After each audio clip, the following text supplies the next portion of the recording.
मेरे देशवासियों और मेरे मित्रों, आजकल राजनीति बड़ी अलग तरह से लोग कुछ लोग तो साधु के वेश में हैं।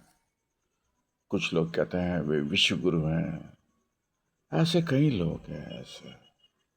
अब जो साधु के वेश में है, उन्हें खबर है कि उनके जो राष्ट्र के उत्तर प्रदेश के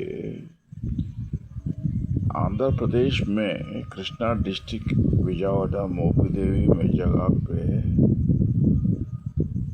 आइसक्रीम बेच रहे हैं। अगर यूपी की प्रगति हो तो वे इतने दूर क्यों आइसक्रीम बेच रहे हैं? ठीक है, मैं ये नहीं कह रहा है कि वे आइसक्रीम नहीं बेचना चाहिए। उन्हें पूरा हक है। एक देश के नागरिक होते हुए वे कहीं पे भी अपना बिजनेस या धंधा कर सकते हैं या काम कर सकते हैं। और ऑल इंडिया परमिट है। मैंने भी एक ज़माने में मैं भी अलग अलग राज्यों में मैंने नौकरी की थी।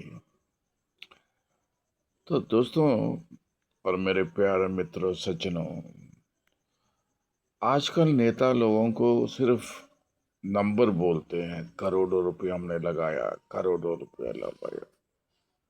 अब आप सब लोग अधिकतर रेल में आप अपनी ट्रैवल करते हैं। 80% मेरे ख्याल से ट्रेन रेलगाड़ी यूज करते हैं।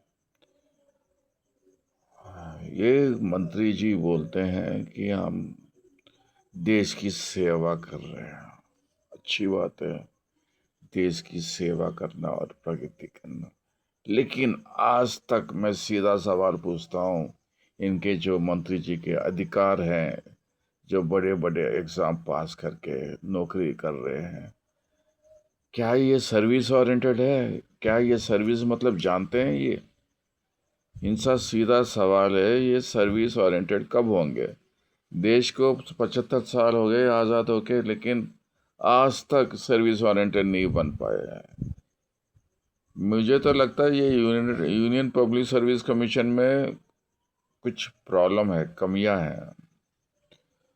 इन्हें सिलेबस तो बदलते नहीं है ये सिर्फ उन लोग पास होते हैं जो नई सड़क में जाके कुंजी कुंजी खरीद के अच्छी तरह पढ़ के बस सिलेबस में जो सवाल पूछा जाए उसको अच्छी तरह जवाब देते हैं और बस पास हो गए एक बार।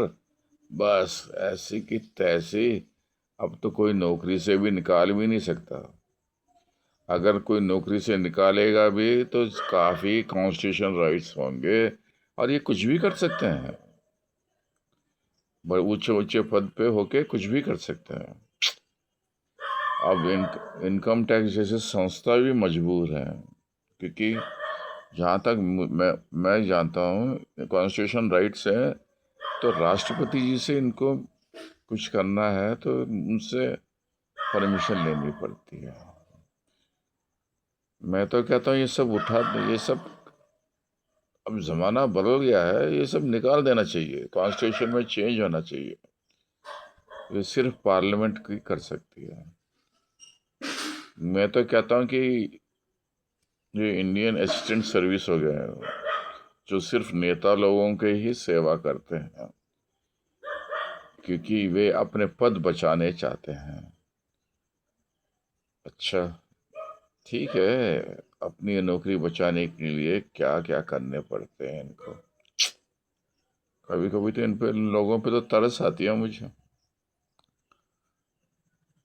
ये सिर्फ दिल बहलाने के लिए और मन बहलाने के लिए इनका ये चाल है कि जब भी कहीं इलेक्शन हो रहा है उस राष्ट्र में हम बोलते हैं हमने करोड़ों रुपया लगा दिया है, हमने करोड़ों रुपयों की उद्घाटन किया है।